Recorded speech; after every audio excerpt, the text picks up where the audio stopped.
30% of families have accumulated over 15,000 photos and videos.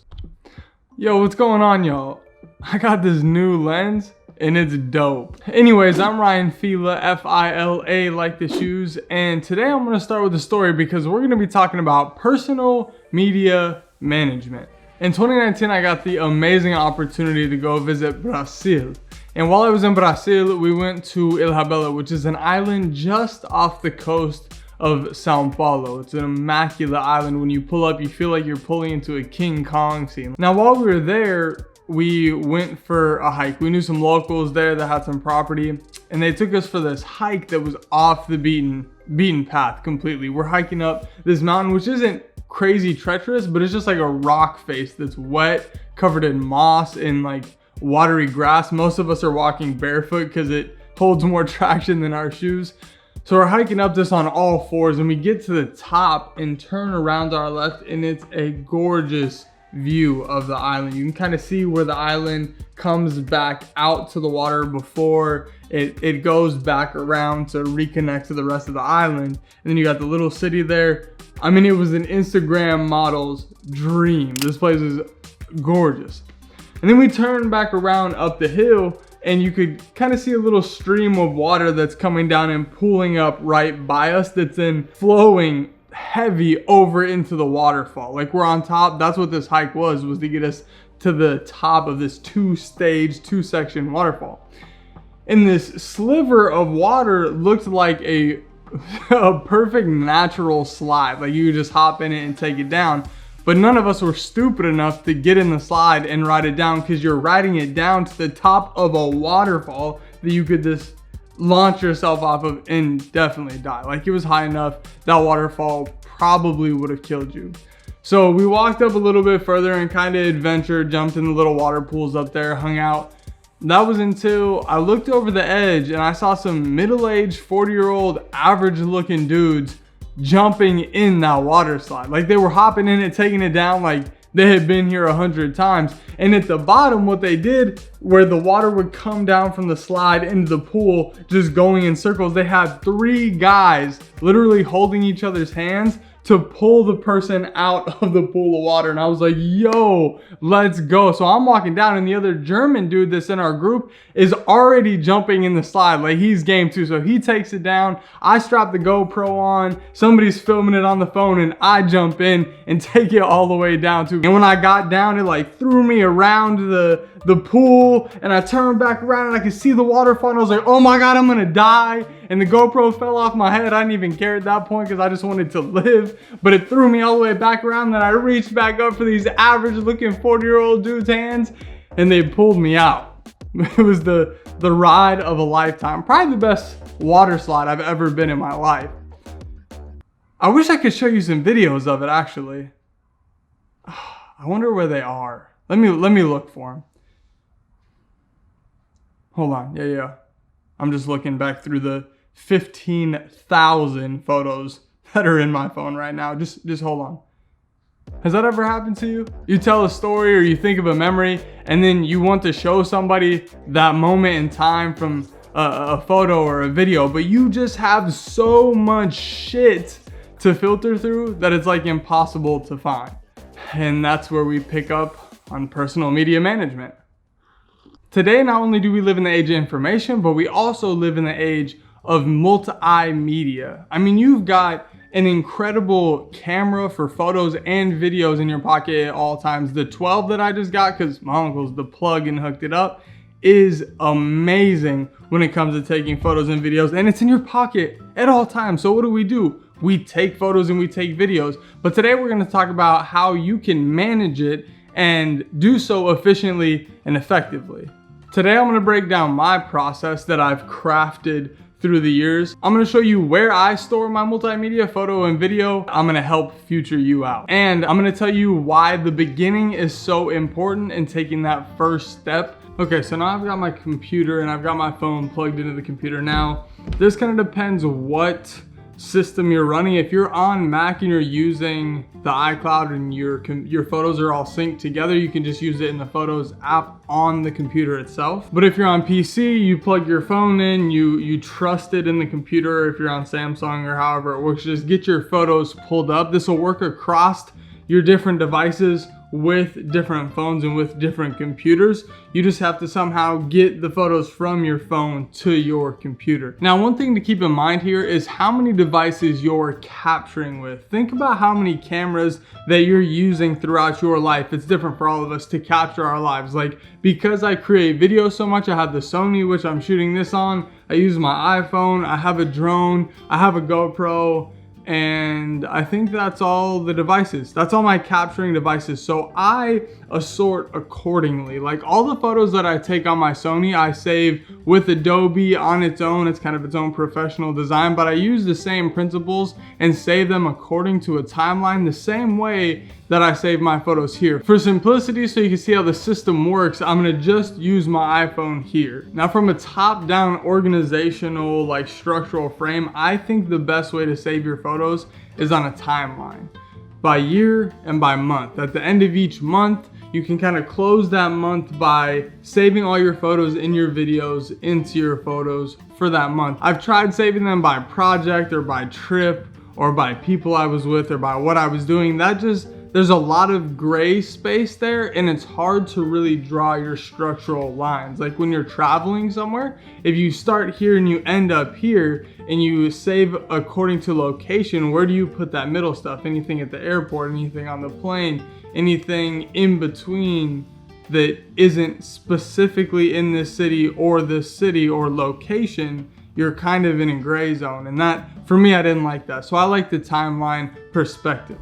Now, if we take these photos, for example, right here, some of these are my Sony images, so I know that they're going to be saved separately. So what I would do is delete them beforehand on my phone before I even get to seeing them on the computer. I would go through, filter, and check out anything that was taken on my Sony and delete it out, because I hate duplicate savings. That drives me insane. So I go through and delete these, but some of these pictures, like these donuts that I had the other night, these selfies, I started taking 3 selfies a day. I know those are on my phone. So what I would do is pick all the ones from the month that I want to save, and I would highlight them. I would drag them over to a different folder.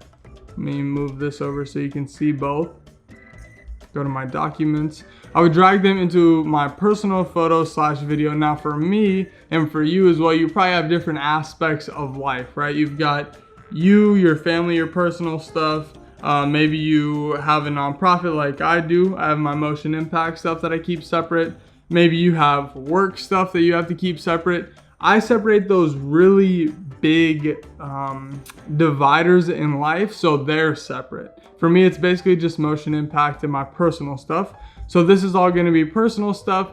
Then I would go in and create a 2021 folder for the entire year. Now, the only reason I didn't have one here is because I'm basically saving everything from just 2021 on my computer. So it's just taken for granted that it is 2021. Then within that year folder, I would save the months. I would save 1/21 January, and then I would label the next one 2/21 February, because what this also does, the labeling is important, is it sets them up in sequential order by name. If you put the month first, 1, 2, 3, 4, 5, and so on, that will sequentially put them in order when you open up the entire folder itself.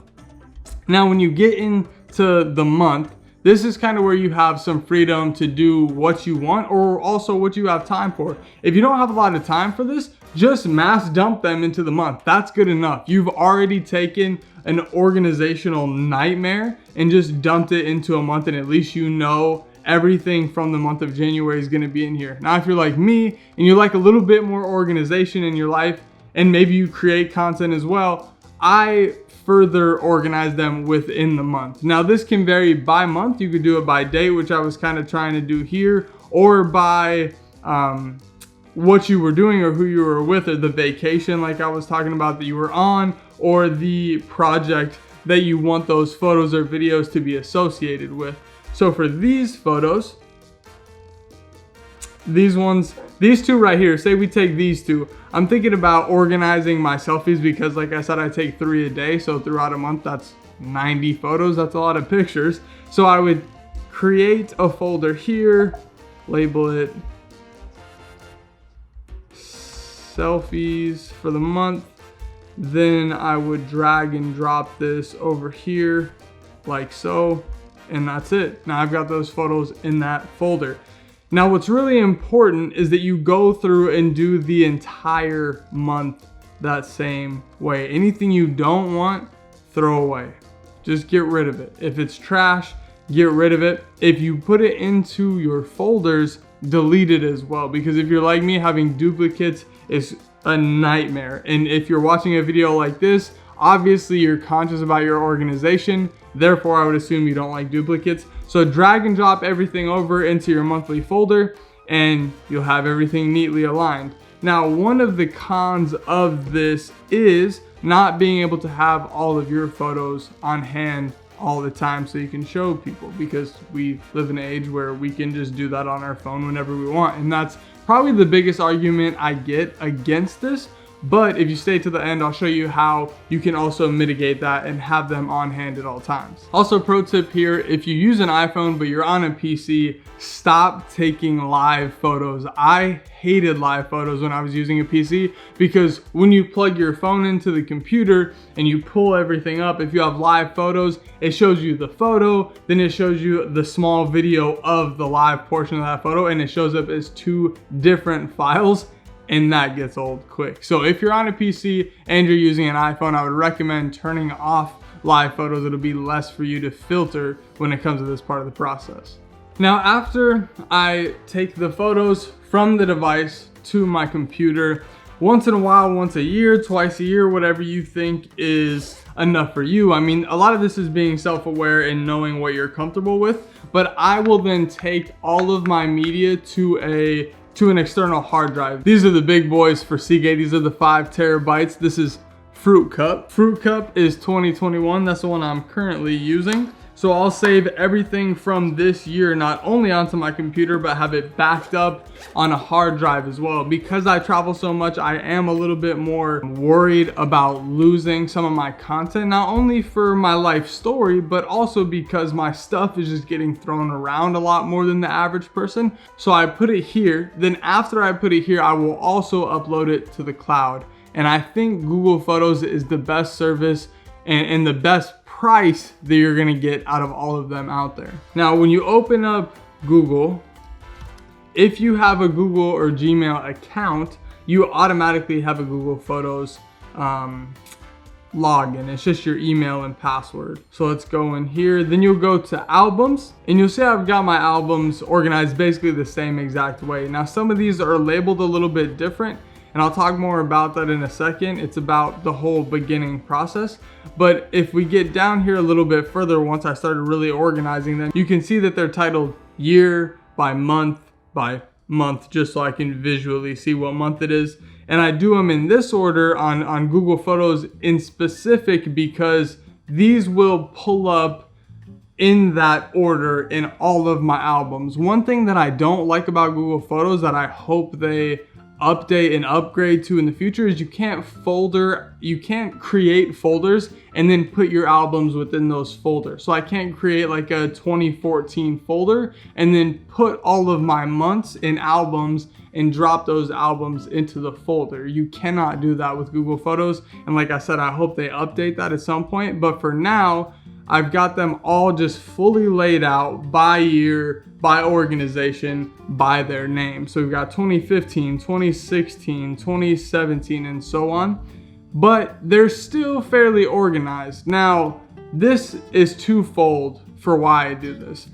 It's a cloud service that I can put all of my stuff on for free, as long as you're okay with them optimizing what the images look like in the videos.